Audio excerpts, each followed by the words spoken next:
تو ڈبے کہاں جائیں گے؟ تو ہم نے انجن کی تصحیح کی اور اس کی مرمت کی کوشش کی ہے، اور کوئی جتنے مسائل ہیں اس پہ، ہر مسئلے پہ بے شمار حوالہ جات جہاں الفرقان فی بیان معانی القرآن میں موجود ہے۔ بہرحال مظہری میں فرماتے ہیں کہ یہ کون مراد ہے؟ اولیاء من الملائکہ و عیسیٰ والاسنام، یہ بھی انبیاء غیر انبیاء، اسنام غیر اسنام، سب کو شامل کر رہا ہے تفسیر مظہری۔ حضرت مجاہد تابعی وہ فرماتے ہیں کہ یہ کون مراد ہیں؟ للملائکہ ولعیسیٰ ولعزیر، فرشتے، حضرت عیسیٰ، حضرت عزیر، انبیاء، اولیاء۔ اور یہ علامہ ابن جریر تفسیر ابن جریر میں یہی بات لکھتے ہیں۔ علامہ ابن عطیہ المحرر الوجیز میں فرماتے ہیں قوم من الجہود فی عزیر و قوم من النصارى فی عیسیٰ، یہ بھی انبیاء اولیاء سب کو شامل کر رہے ہیں۔ تفسیر المجاہد تابعی کی تفسیر فرماتے ہیں للملائکہ ولعیسیٰ ولعزیر، یہ ان سب کو شامل ہے، اللہ کے انبیاء کو بھی اولیاء کو بھی۔ تو اب آپ سمجھ گئے ہوں گے کہ یہ جو ملا جھوٹ بولتا ہے کہ یہ ایتیں کس کے بارے میں ہیں؟ جی بتوں کے بارے میں۔ من دون اللہ، من دونہی سے مراد بتیں، اور جب پھنس جاتا ہے پہلے تو دعویٰ یہ ہے من دونہی، من دون اللہ سے مراد بت، اور جب پھنستا ہے پھر کہتے ہیں کچھ جگہ پہ بت ہیں اور کچھ جگہ پہ بت نہیں بھی ہیں۔ یہ بھی ایک نیا نظریہ آیا۔ اب کن جگہ پہ بت ہیں؟ یہ اس آیت میں بت ہیں، جس آیت میں وہ بت کہتا ہے اسی پر مفسرین کی تصریحات میں نے ذکر کی کہ قرآن پاک کے الفاظ بھی کہہ رہے ہیں یہ بتوں کے ساتھ خاص نہیں، قرآن کا سیاق بھی کہہ رہا ہے یہ بتوں کے ساتھ خاص نہیں، مشرکین کا طرز عمل بھی بتا رہا ہے یہ مشرکین کے ساتھ اور بتوں کے ساتھ یہ بت اس میں خاص نہیں، اور مفسرین کی تصریحات بھی بتا رہی ہیں کہ یہ آیت انبیاء کو بھی شامل ہے، اولیاء کو بھی شامل ہے۔ القصہ، سب سے بڑا اعتراض مشرکین کا شبہ کہ ما نعبدہم الا لیقربونا الی اللہ زلفیٰ، کہ یہ ہمارے وسیلہ ہیں، یہ ہمارے کام کروا دیتے ہیں۔ اللہ نے اس کا جواب دیا، فرمایا جن کو تم پوجتے ہو وہ سن بھی نہیں سکتے اور کچھ کر بھی نہیں سکتے۔ عبادت صرف کس کی ہوگی؟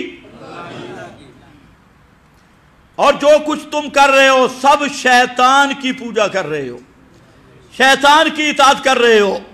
فرمایا شیطان کی پوجا سے بچ جاؤ، فَعْبُدِ اللَّهَ مُخْلِصًا لَهُ الدِّينَ، پکارو صرف اللہ کو، عبادت صرف اللہ کی، مخلص بن کر، اخلاص کے ساتھ۔ تو یہ ایک شبہ تھا، اس کا جواب آیا۔ دوسرا شبہ، مشرکین کہتی ہیں کہ اگر ان کے نام کی نظر نیاز نہ دی، ان کے نام کی قربانیاں نہ کی، بزرگوں کے نام کی سور و پکار وظیفے نہ کیے، تو یہ ہیں پہنچی ہوئی سرکاریں، یہ تمہیں نقصان دیں گی۔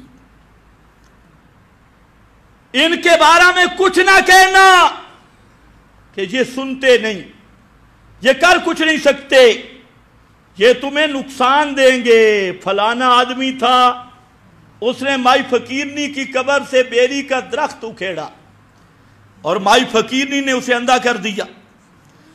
فلانا تھا، وہ مائی فقیرنی کی احاطے میں جا کے اس وہابی نے گستاخی کی تو پیرنی نے اس کی ٹانگیں توڑ دی۔ یہ کہتے ہیں مشرکین یا نہیں کہتے؟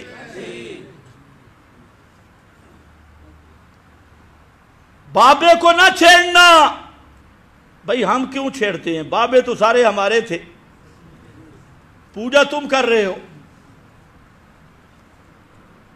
یہ جو بڑے بڑے اولیاء اللہ تھے یہ سب مواحد تھے، سب اہل توحید تھے، تو ہم کیوں چھیڑتے ہیں؟ ہماری چھیڑ خانی یہی ہے کہ الہ نہیں ہے، مشکل کشا نہیں ہے، عبادت کے لائق نہیں، تمہاری پکاریں سنتے نہیں. اور یہ چھیڑ خانی ہم اس لیے کرتے ہیں کہ یہ چھیڑ خانی قرآن نے کی ہے.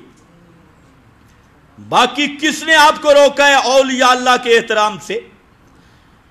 کس نے انکار کیا ہے اولیاء اللہ کے عظمت سے؟ کس بدبخت نے انکار کیا ہے اولیاء اللہ کی کرامات سے؟ کس بدبخت نے آپ کو روکا ہے اولیاء اللہ کی اتباع سے؟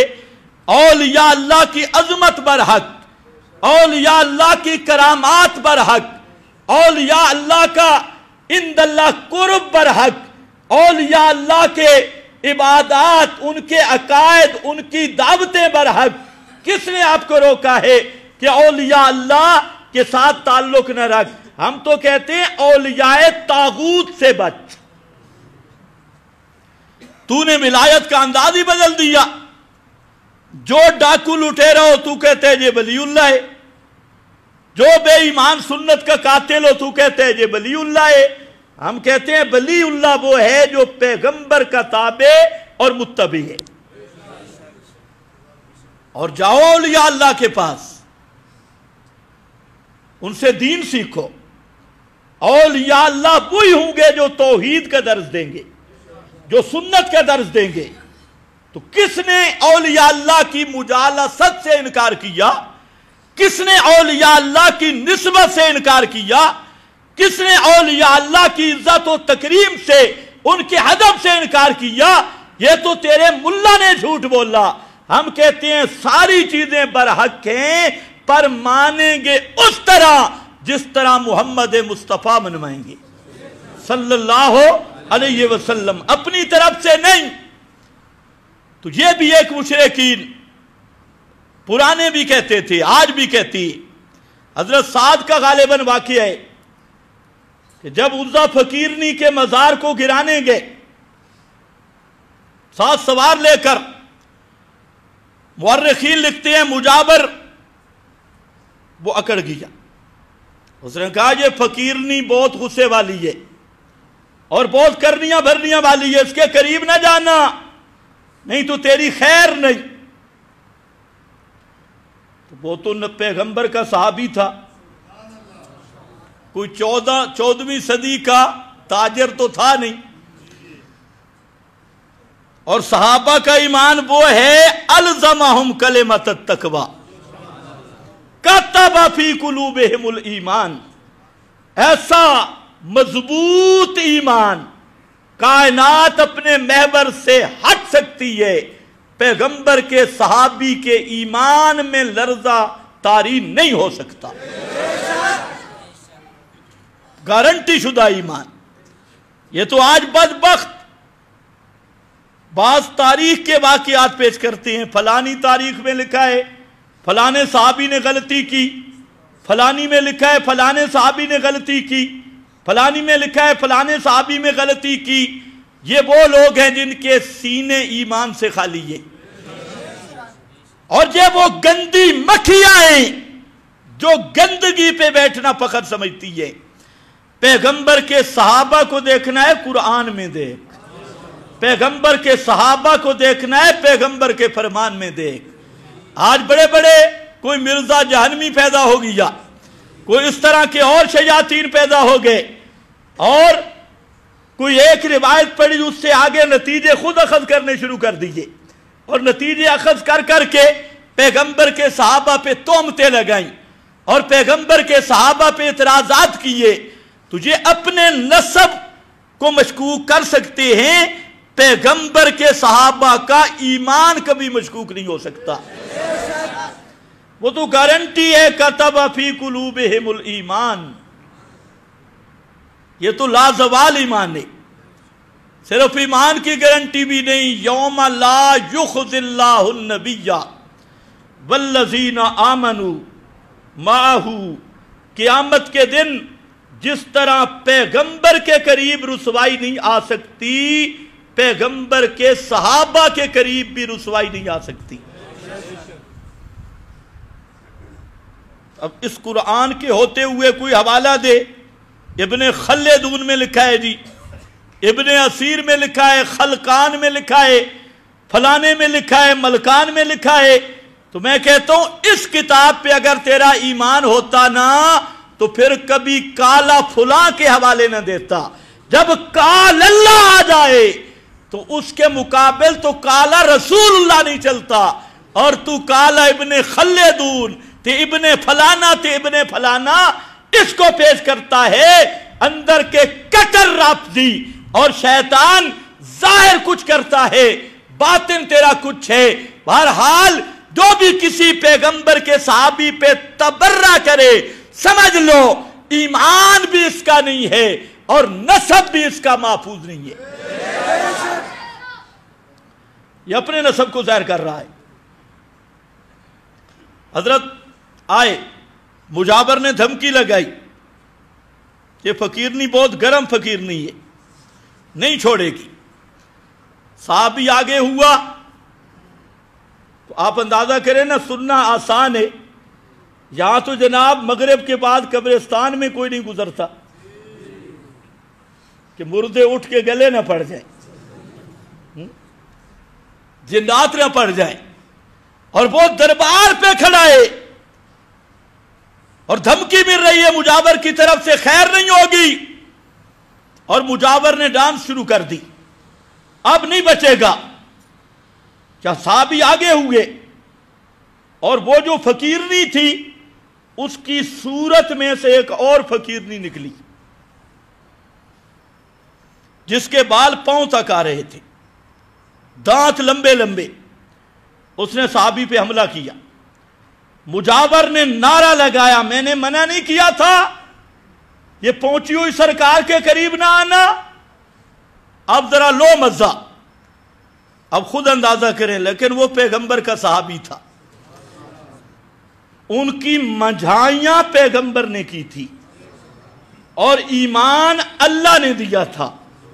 امتحن اللہ قلوبہم للتقوی۔ آج کا کوئی آدمی ہوتا اور اس طرح دربار سے ایک فقیرنی بار آ جائے، لمبے لمبے بال، لمبے لمبے دانت، اور وہ کہے خبردار، آ کے حملہ آور ہونے لگے، تو وہ تو کہے گا یار جمعے پہ تو قرآن سنتے ہیں، ایسے استاد لگے رہتے ہیں، ہم نے تو آنکھوں ان گناہگار مشرک آنکھوں سے دیکھ لیا ہے۔ بابا تو بڑی کشوت والا ہے، فقیر نہیں۔ لیکن جب صحابی کے سامنے آئے، اس نے اللہ اکبر کا نعرہ لگایا اور ایک ہی تلوار کے وار سے اس کے 2 ٹکڑے کر دیے، اور فرمایا اب ذرا اس کو کہو دربارنی فقیرنی کو ذرا یہ آگے آئے۔ وہ چیخنے لگ گیا تو وہ جن شیطان تھا جو اکثر ان درباریوں کے گلے میں پڑے رہتی ہیں، قبروں سے آوازیں دیتی ہیں، کبھی رات کو نظر آئیں گے، کبھی دن کو نظر آئیں گے، شیاطین جن ان کو گمراہ کرنے کے لیے کبھی قبروں سے باہر نکلیں گے، جی بابا خیر ہے، ٹھیک ہے، یہ کہے گا بابا مل رہا ہے کہ نہیں مل رہا، لوگ ایسے وہاں بھی جھوٹ بولتی ہیں۔ اسی طرح وہ بھی ہوا۔ تو یہ ہے مشرکین کا ایک دھمکی، آج بھی ہے، 11ویں نہ دی گھر سے برکت اڑ جائے گی، کہیں 11ویں نہ دی بھینسیں مر جائیں گی، گائے مر جائے گی، فلاں ہو جائے گا۔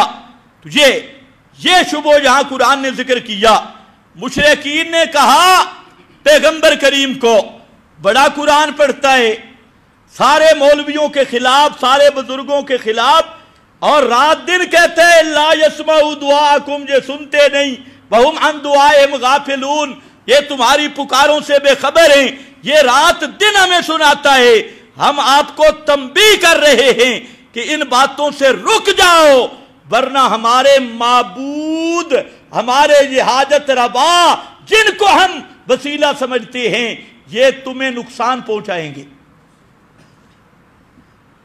تمہیں پاگل کر دیں گے، تمہیں نقصان پہنچائیں گے۔ تو مشرکین کا دوسرا شبہ جس میں پھنسے ہوتے ہیں، معبودان باطلہ کا خوف۔ شیطان ذہن میں ڈالتے ہیں اگر ان کی پوجا نہ کی گھر میں نقصان ہوگا، اولاد میں نقصان ہوگا، اور کئی ایسے کہ تحت الاسباب جنات ان کے ساتھ کھیل بناتے ہیں اور وہ سمجھتے ہیں ہاں بابے کے نام کی نظر نہیں دی لہذا یہ نقصان ہو گیا۔ انہوں نے یہ بات کی، اللہ نے جواب دیا، فرمایا میرا پیغمبر پریشان نہیں ہونا، یہ تمہیں معبودان باطلہ سے ڈراتی اور کہتے ہیں جن کو ہم وسیلہ سمجھتے ہیں وہ نقصان دیں گے گھر بار میں۔ فرمایا نہیں، الیس اللہ بکاف عبدا، الیس اللہ بکاف عبدا، کیا اللہ اپنے بندے کو کافی نہیں ہے؟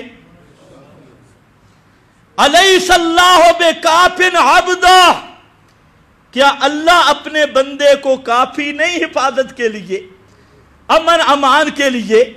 ہر طرح حفاظت کر، تجھے ڈراتے ہیں فلانا بابا جو کر دے گا۔ فرمایا نہ میرے پیغمبر، الیس اللہ بکاف عبدہ یخوفونک بالذین من دونہ، یہ اللہ کے علاوہ سے ڈراتی ہیں کہ فلانا بابا جو کر دے گا، فلانا بابا جو کر دے گا۔ نہ میرے پیغمبر، جو میری توحید کا جرنیل بن کے اٹھے اور توحید کا حافظ محافظ بن کے اٹھے، الیس اللہ بکاف عبدا، اس بندے کو میں کافی ہوتا ہوں، کسی دوسرے کی حفاظت کی ضرورت ہی نہیں ہوتی۔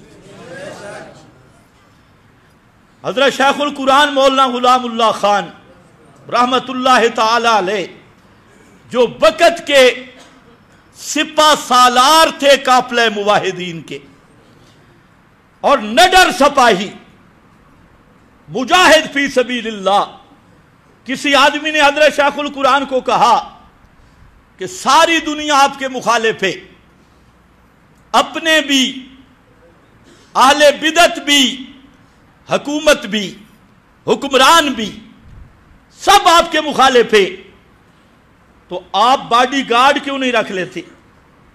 چند باڈی گارڈ ہونے چاہیے۔ تو حضرت شیخ القرآن نے فرمایا کہ تو نے قرآن نہیں پڑھا؟ اللہ نے اپنے پیغمبر کو کیا فرمایا؟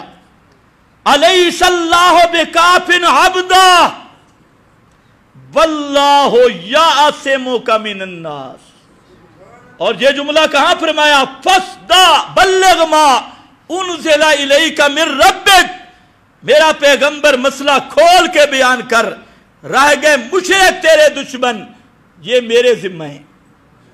انا کفیناک المستہزئین، ہم کافی ہیں، ان بدماشوں کو وہ ہم پہ چھوڑ دے۔ الیس اللہ بکاف عبدا انا کفیناک المستہزئین واللہ یعصمک من الناس، یہ ایتیں بتلا رہی ہیں کہ سب سے بڑا حصار، سب سے بڑی حفاظت کا حصار وہ مسئلہ توحید کا بیان ہے۔ اس لیے فرمایا الیس اللہ بکاف عبدا یخوفونک بالذین من دونہ، وہ ڈراتے کیا ہیں؟ ایسے احمق ہیں، ڈراتے کیا ہیں؟ ستصیبک بسوء، کہ ہمارے آلیہ کے خلاف جو تو بولتا ہے نا، یہ تجھے کوئی نہ کوئی نقصان پہنچائیں گے۔ ایمان سے بتاؤ آج بھی مشرک کہتے ہیں کہ نہیں کہتے؟ یہ سورہ زمر نے اس دوسرے شبہ کا بھی جواب دے دیا کہ وہ نقصان پہنچا سکتے نہیں۔ آگے فرمایا یہ مشرک، ان کی اصل وجہ یہ ہے کہ من یضلل اللہ فما لہ من ہاد، جس کو اللہ توفیق نہ دے اس کو کوئی بھی رائے حق پہ لانے والا نہیں ہے۔ رائے حق تب ملے گی جب اللہ، اور جس کو اللہ ہدایت دے، من یہد اللہ فما لہ من مضل الیس اللہ بعزیز ذی انتقام، اللہ ہی غالب ہے اور انتقام لینے والا ہے۔ یہ دوسرا بڑا شبہ تھا مشرکین کا، اس کا قرآن نے جواب دیا۔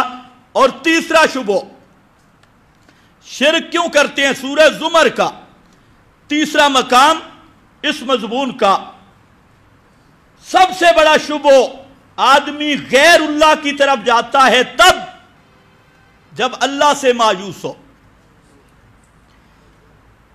اللہ سے مایوس ہو، اللہ میری سنتا نہیں، اللہ سے مایوس ہونا، یہ شرک کی ابتدا ہوتی ہے۔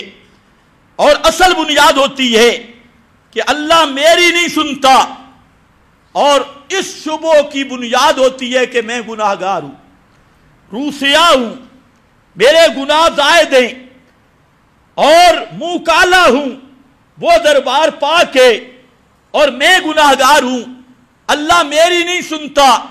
اور یہ جو پہنچے ہوئے ہیں نا ما نعبدہم الا لیقربون، یہ مقرب ہیں، انہوں نے جوہدیاں کی ہیں، محنتیں کی ہیں، تو عموماً یہ شبہ عامت المشرکین میں پھرتا رہتا ہے کہ میں اس قبر والے کو جو پکار رہا ہوں، اگر اس کا یقین ہوتا کہ اللہ میری پوری کرتا ہے تو یہ ادھر آتا، تعزیہ تبوت پہ آتا۔ سب سے بڑا شبہ یہ ہوتا ہے کہ میں گناہگار ہوں، میرے گناہ زیادہ ہیں، روح سیاہ ہوں، وہ دربار پاک ہے، میں اس لائق ہی نہیں کہ ڈائریکٹ اللہ سے مانگوں، میرا منہ اس قابل ہی نہیں کہ میں براہ راست اللہ سے مانگوں۔ یہ وہ شیطان شبہ ڈالتا ہے، حالانکہ شیطان خود بے ایمان جب لانتی بن گیا تو ڈائریکٹ اللہ سے مانگا۔ شیطان سے بڑا لانتی کون ہو سکتا ہے؟ لانتی بننے کے بعد بھی مانگا کس سے؟ اور ابن آدم کو دھوکہ دیا، وہ تیری نہیں سنتا، تو روح سیاہ ہے، منہ کالا ہے۔ قرآن نے اس شبہ کا جواب دیا اسی صورت میں، اور بڑا پیارا جواب ہے، وقت بڑا ختم ہے، بالکل اختصار کے ساتھ، تاکہ اگلے جمعہ پر انشاءاللہ قربانی کے مسائل ہوں گے۔ اب ذرا دیکھیں، فرمایا قل یا عبادی، اعلان کر میرا پیغمبر، یا عبادی، اور یوں کر کے اعلان کر، او میرے بندو، اللہ فرما رہی ہیں، میری طرف سے اعلان کر، اللہ فرماتے ہیں او میرے بندو یا عبادی۔ یہ کس کو کہا جا رہا ہے؟ مقربین کو نہیں، او میرے بندو، یہ وہی ہیں جو ڈرے ہوئے ہیں اور غیر اللہ کے درباروں پہ جانے والے۔ او میرے بندو، کون بندے؟ انبیاء اولیاء نہیں، الذین اسرفوا علی انفسہم، اے میرے وہ بندے جنہوں نے اپنی جانوں پہ ظلم کیا، اسرفوا علی انفسہم، جنہوں نے ساری زندگی گناہوں میں گزار دی، ان کی زندگی میں کوئی باب نیکی کا نہیں، ساری زندگی گناہوں سے بھری ہوئی، اول آخر، دائیں بائیں، اوپر نیچے، شش جہاد، ان کے گناہ ہی گناہ ہیں، لپٹے ہوئے بندے۔ آج اللہ ان سے خطاب کر رہا ہے، اے میرے وہ بندے، اسرفوا علی انفسہم، جنہوں نے اپنی جانوں پہ اسراف کیا، ظلم کیا، ہر قسم کے گناہ کیے، بدکاریاں کی، اور دنیا کا کوئی ایسا عیب نہیں جو ان میں موجود نہ ہو۔ سنو، لا تقنطوا من رحمت اللہ، اللہ کی رحمت سے کبھی مایوس نہ ہونا۔ یہ وہ شبہ ہے جو مشرک کے ذہن میں آتا ہے کہ میں گناہگار ہوں، وہ میری دعائیں قبول، میں کہتا ہوں گناہگاروں کی تو وہ جلدی قبول کرتا ہے، مقربین کو تو رلاتا ہے، وہ تو روتی، کوئی 18 سال تک رو رہا ہے، وہ مقرب نہیں تھے۔ وَأَيُّوبَ إِذْ نَادَىٰ رَبَّهُ أَنِّي مَسَّنِيَ الضُّرُّ وَأَنْتَ أَرْحَمُ الرَّاحِمِينَ، کوئی 950 سال تک رو رہا ہے، اور تو ایک دن دعا قبول ہوتی ظاہرہ نظر نہیں آئی نا، بھاگے گا، اے جی بزرگوں میرے لیے دعا کر، اے جی فلانا میرے، نہیں تو کم از کم تعویذ تو لکھوا کے لے آئے گا۔ کیا کہنا چاہتا ہے بھئی؟ یہ تعویذ اللہ کو مجبور کر دے گا۔ ویسے تو اللہ بیٹا نہیں دینا چاہتا تھا، لیکن اب مولوی نے اللہ تعالیٰ پہ پرچہ کاٹ دیا ہے تعویذ کی صورت میں، معاذ اللہ۔ یہ وہ مولوی کا پرچہ سمجھتے ہیں کہ یہ پرچی کاٹی گئی ہے کہ بیٹا مجھے نہیں دیتا تھا، پھر دیا کہ نہیں دیا، میں گیا پیر کے پاس، تعویذ لکھوا کے لایا، اللہ کا پروگرام تو نہیں تھا بیٹا دینے کا، لیکن جو ہی تعویذ آیا نا اور اپنی زنانی کے ناپ پہ باندھا، اب ذرا نہ دے، دیکھتا ہوں میں، آیا بیٹا۔ ایمان سے دسو، بتاؤ یہ مسلمان ہو سکتا ہے؟ نہیں۔ اس نے خدا کو سمجھا کیا ہے؟ پرچی سے اللہ مجبور ہو جائے گا اور بھاگ رہا ہے، اللہ میری نہیں سنتا نا، میں بتاتا ہوں غازی عباس کو، بتاتا ہوں میں فلانے کو، بتاتا ہوں قبر والے کو۔ کرواتا ہے کہ نہیں کرواتا؟ یہ مقرب ہیں۔ اور میرا بھائی جو مجبور ہو جائے وہ اللہ ہے ہی نہیں۔ اللہ وہ ہے جو اپنوں کو تو زیادہ رلاتا ہے۔ کوئی 950 سال رو رہا ہے، دعا ربہ انی مغلوب فانتصر، کوئی بدر میں رو رہا ہے۔ یہ سارے مقربین ہیں، اللہ کو پتہ ہے ان کو جتنے بھی رگڑے لگیں یہ میرا دربار چھوڑ کے کہیں جانے والے نہیں ہیں، یہ ہیں ثم استقاموا والے۔ اور گناہگار کی جلدی سنتا ہے، کیونکہ گناہگار کو شیطان کا ڈٹکو لگتا ہے۔ تو بہرحال یہ شبہ کہ منہ سیاہ روح سیاہ گناہگار، فرمایا او گناہگار بندو، اسرفوا علی انفسہم میں کوئی قید ذکر نہیں کی، مطلق ذکر کیا، ساری زندگی کفر کیا، شرک کیا، اللہ کے شریک بنائے، شراب، زنا، بدکاریاں، جو مرضی کیا۔ یا عبادی ہو تو میرے بندے نا، معبود تو میں ہوں، بندے تو میرے ہو، جب میرے بندے ہو تو لا تقنطوا من رحمت اللہ، میری رحمت سے آس نہیں توڑنی، مایوس نہیں ہونا۔ یہ شرک کی جڑ پہ رمبا رکھا کہ ابتدا جہاں سے ہوتی اللہ سنتا نہیں، آگے کیسے؟ فرمایا لا تقنطوا من رحمت اللہ ان اللہ یغفر الذنوب جميعا۔ اب جب اللہ نے فرمایا نا میری رحمت سے مایوس نہ ہونا، تو ذہن میں خیال آتا تھا یار یہ کس کو کہا ہے، ہمارے تو بڑے گناہ ہیں۔ فرمایا کوئی پرواہ نہیں، ان اللہ، یہ کہنے والا اللہ ہے۔ کہنے والا کون ہے؟ اللہ۔ ان اللہ، اس میں ذات ذکر کیا، حالانکہ مقام ضمیر کہے، اور اس میں ذات اس لیے لایا کہ اللہ کہتے کس کو ہیں؟ هو علم لذات الواجب الوجود المستجمع لجمیع صفات الکمال، اللہ کہتے اس کو ہیں جس میں سارے کمال موجود ہوں، اور ان کمالوں میں ایک کمال ہے غفار ہونا۔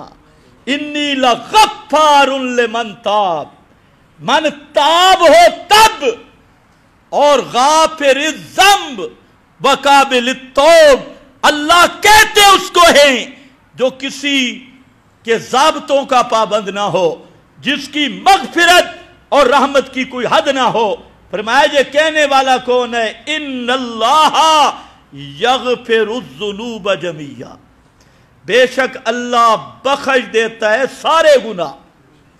یہ کیوں کہا؟ میرا دربار چھوڑ کے در در پہ نہ جائے، شرک نہ کرنا، جتنے روح سیاہ ہو، منہ کالے ہو، میرا دروازہ نہ چھوڑنا، اسی دروازے پہ دھرنا دینا۔ آگے ان اللہ هو الغفور الرحیم، اللہ غفور رحیم ہے، بہت زیادہ معاف کرنے والا، اور معاف بھی ایسا کرتا ہے کہ کبھی تانا بھی نہیں دیتا۔ الرحیم، معاف بھی ایسا کرتا ہے کہ یبدل اللہ سیئاتہم حسنات، گناہوں کو بھی نیکیوں سے بدل دیتا ہے۔ یہ الرحیم انعامات بھی دیتا ہے۔ اور فرمایا جب یہ سن چکے ہو، کسی صورت میں بھی اپنے رب سے مایوس نہ ہونا۔ اور یہ وہ نکتہ ہے جب آدمی کی رب کے ساتھ آس پکی، یقین پکا ہو جائے، وہ کبھی کسی قبر والے کو نہیں پکارے گا، کبھی تعزیہ تبوت پہ نہیں جائے گا، کبھی نہیں کہے گا ما نعبدہم الا لیقربونا الی اللہ زلفیٰ۔ اس لیے اس کو جڑ سے کاٹا، اور فرمایا جب یہ مضمون سن چکے ہو، جتنے گناہگار ہو، میرے بندے ہو میرے دروازے پہ رہو، کسی دوسرے دروازے پہ نہیں جانا۔ تو انیبو الی ربکم واسلموا لہ من قبل ان یاتیکم العذاب ثم لا تنصرون، موت سے پہلے پہلے اپنا قبلہ درست کر لو اور ایک ہی دروازے کے ہو جاؤ، ایک ہی دربار کے ہو جاؤ۔ یہ بھی ایک بہت بڑا انعام ہے اللہ کا۔ سید محمود نے وقت نہیں ہے، یہاں پر اس آیت پر 12 نکات لکھے ہیں اللہ کی رحمت کے، 12 نکات، کہ ایک آیت میں اللہ نے 12 وجوہ سے بندوں کو اپنے ساتھ اپنی طرف متوجہ کیا۔ فرمایا کہ او گناہگارو مجھ سے مایوس نہیں ہونا، اور اس میں 12 نکات بڑے لمبے، جہاں حاشیے پہ میں نے نقل کیے لمبے ہیں، تو بہرحال یہاں تک 3 شبہ تھے۔ چوتھا شبہ یہ تھا کہ سارے بزرگ غلط ہیں، بس ختم، ویسے تو شبہات 8 ہیں۔ چوتھا شبہ تھا کہ یہ جو تم کہتے ہو کہ فاعبد اللہ، تو یہ سارے بزرگ غلط تھے، جتنے آج تک اکابر گزر گئے معاذ اللہ وہ سب جھوٹے تھے اور تم بڑے سچے آ گئے۔ پہلے بزرگ تو سب کہتے تھے کہ تمہاری ان کے آگے ان کی اللہ کے آگے، سارے اکابر متفق ہیں، انبیاء تو سنتے ہیں، ان کو تو پکار لیا کرو، ہؤلاء شفاؤنا عند اللہ۔ یہ اس کا اللہ نے جواب دیا، جواب بھی بڑا عجیب۔ فرمایا او مشرکو، جتنے اولیاء اللہ تھے وہ سب کے سب اللہ کو پکارنے والے تھے، کسی غیر کی پکار کرنے والے نہیں تھے۔ اور جو تم حوالے پیش کرتے ہو، اول تو یہ حوالے جھوٹ ہیں، غلط ان کی طرف انتساب ہے، اور اگر واقعی ان کا بھی یہی عقیدہ تھا جو تم کہتے ہو یقربون الی اللہ زلفا، تو پھر سنو، وہ بھی طاغوت کے پجاری ہیں۔ وہ بھی کس کے پجاری ہیں؟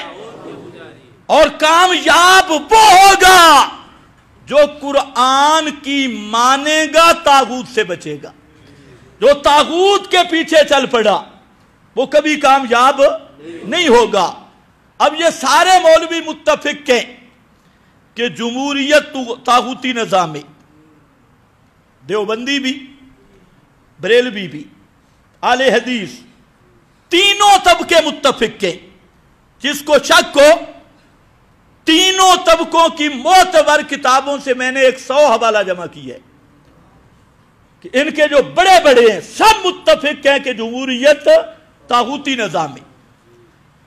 اس پر اتفاق کے حتیٰ کہ پیر بھی لکھ گئے ہیں، پیر ذوالفقار نے بھی لکھا ہے، سب متفق ہونے کے بعد۔ اب کیا اگر کوئی کہے یہ طاغوتی نظام، تو کہتے ہیں اچھا ہمارے مولانا بھی طاغوت کے پجاری ہے، فلاں بھی طاغوت کے پجاری ہے۔ ہر پارٹی اس کا حصہ بھی بنی ہے اور طاغوت بھی مانتی ہے۔ انہوں نے بھی یہی کہا۔ اللہ نے فرمایا سنو، یہاں سفید داڑیاں معیار نہیں، سیب زادگی معیار نہیں، کہ اس کا بیٹا عالم تھا، پیر تھا، گدی نشین تے جمدوں ولی اللہ، مادر زاد ولی، فلاں فلاں، کوئی معیار نہیں۔ والذین اجتنبوا الطاغوت ان یعبدوها، وہ لوگ جو طاغوت سے بچیں گے، اس کی عبادت سے، وَأَنَابُوا إِلَى اللَّهِ لَهُمُ الْبُشْرَى، جو طاغوت سے بچیں گے اور اللہ کی طرف رجوع کرنے والے ہوں گے، نظام الہی پہ ڈٹنے والے، طاغوت سے بچنے والے، یہ وہ لوگ ہیں لَهُمُ الْبُشْرَى فَبَشِّرْ عِبَادِ، ان کے لیے آخرت کی کامیابی ہوگی، ان کے لیے بشارت ہے، ایسے بندوں کو خوشخبری سنا دے۔ اور جو طاغوت سے نہ بچا اس کا کیا بنے گا؟ اس کے لیے کوئی خوشخبری نہیں ہے، خوشخبری اس کے لیے ہے جو طاغوت سے بچے گا۔ اور طاغوت کیا ہے؟ حافظ ابن القیم نے یہاں لکھا کہ التحاکم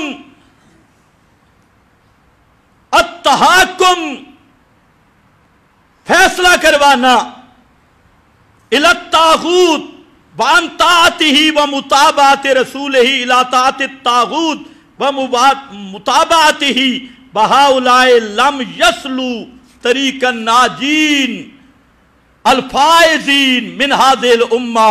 حافظ ابن القیم کہتا ہے آج کے دور میں نظام الہی، اللہ رسول کے دیے ہوئے نظام کے مقابل جتنے انگریزی نظام، جتنے سیاسی نظام، معاشی نظام دین اسلام کے دیے ہوئے نظام کے مقابلے میں ہیں، یہ سب طاغوتی نظام ہیں۔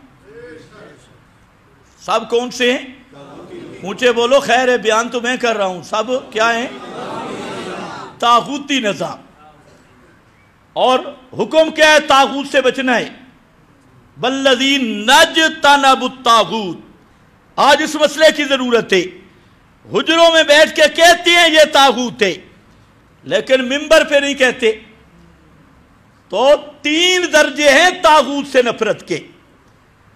اصل درجہ تو ہے فَلْيُغَيِّرْهُ بِيَدِهِ، جہاد کے ذریعے طاغوت کا مقابلہ کرنا، دجال کا مقابلہ کرنا، دجالی سوچ کا مقابلہ کرنا۔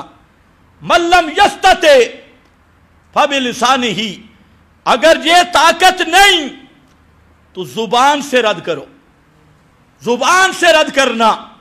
اور اگر یہ بھی طاقت نہیں، بِقَلْبِهِ، دل میں طاغوت کی نفرت رکھ، دجالی تہذیب کی نفرت رکھ، اور یہ دل میں رکھنا ذالک اضعف الایمان، یہ سب سے کمزور درجہ ایمان کا ہے۔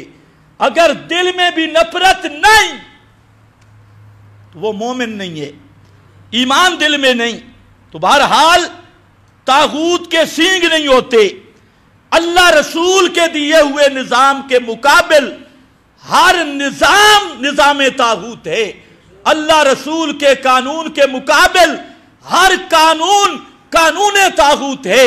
ہم دعا کرتے ہیں اللہ ہمارے ملک پاکستان کو طاغوت اور طاغوت کی ہر سازش سے محفوظ رکھے اور اس کو قانون محمدی کا مرکز بنائے، جس مقصد کے لیے ملک کو حاصل کیا گیا تھا، لا الہ الا اللہ کی حاکمیت۔